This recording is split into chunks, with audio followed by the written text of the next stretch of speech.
Ang ginawa kay Pangulong Duterte ay labag sa ating batas. Kinidnap nyo ang aming Pangulo. Susubukan ko lang to the international media. This is not about Duterte and Marcos. This is not about America, US, Japan. No. This is about humanity. They kidnap our president. What will you do? Taas ang kamay ng mga nabudol! Sino dito ang mga nabudol? Di kasi kayo nakinig eh.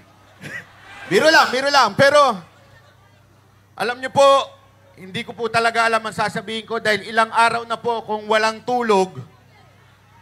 Ilan dito ang walang tulog?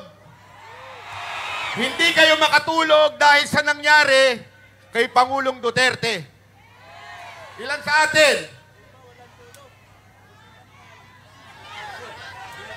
Alam nyo, mga kababayan, sinabihan po tayo dito na wag po tayo magsasalita ng hindi maganda dahil baka may mga nakapaligid na mga pulis na handang dakpin ang lalaban.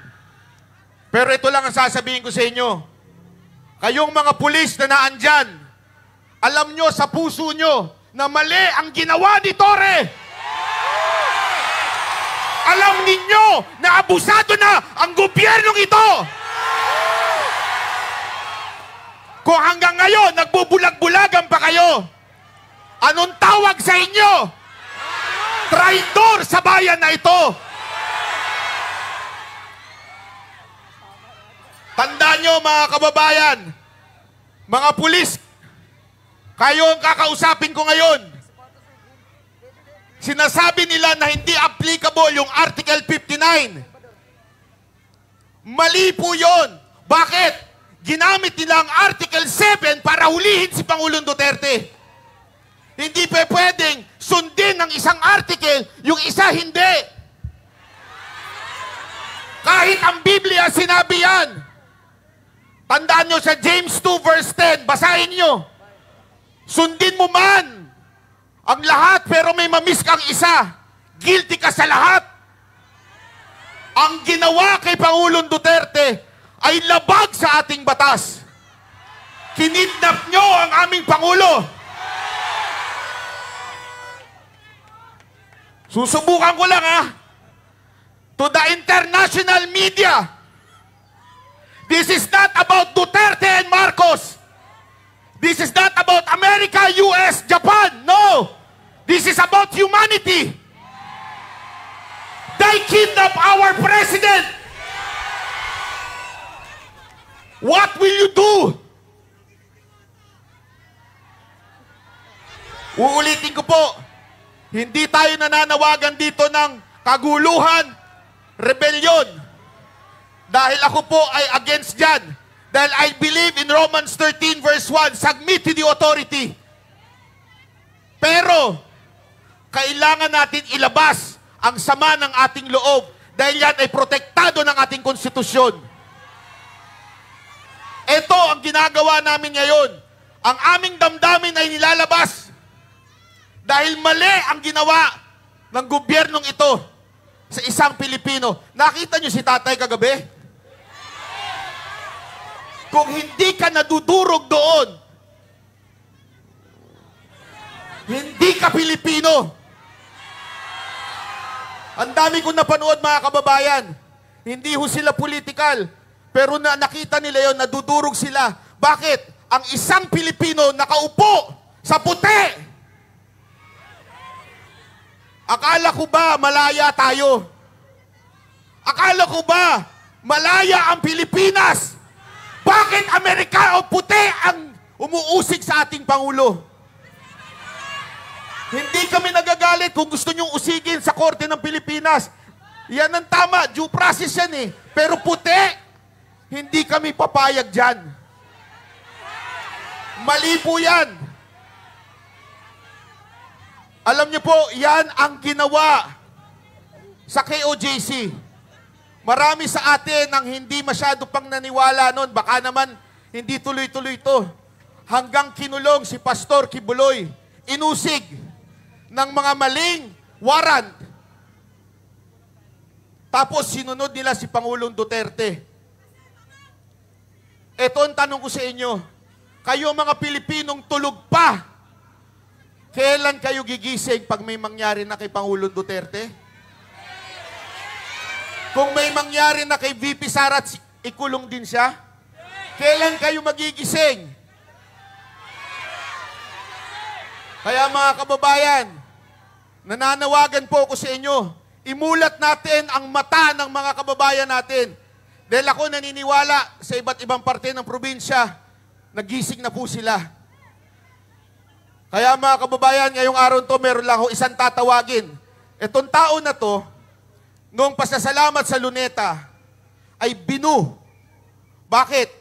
Nakinig siya kay Pangulong Duterte na wag iboto ang bangag. Alam niyo po, bago mag-eleksyon noong 2022, 3 beses po ako pinatawag ni Pangulong Duterte at nag-uusap, nagkikwentuhan. At tinanong ko sa kanya kung sino ba talaga ang gusto niyang maging susunod na Pangulo. Paulit-ulit niya sinasabi, ayaw niya kay Marcos. Ayaw niya. Pero alam ko na mabigat ang laban. Bakit? Naandun yung anak niya. Alam ko, maraming magagalit sa amin pag hindi kami nag-Marcos. Dahil kami po ay nasa community din. Ilang beses po kami nakapunta sa bahay niya. Pero nakinig po kami kay Pangulong Duterte. Kaya ang sakit sa puso namin na isang Pangulo na maayos, mag-isip, gusto lang kapakanan sa bayan, kukulong nila. At ito po ang isa sa mga binu nung panahon ni Pangulong Duterte. Tawagin ko po si Konsehal Mocha Uson.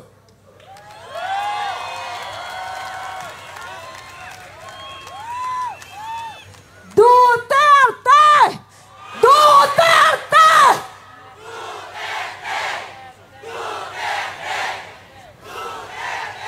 Ang mensahe ko ngayon, Tatay Digong, sana mapanood mo ito. Hindi ka namin iiwanan. Tatay Digong, hindi mo kami iniwanan.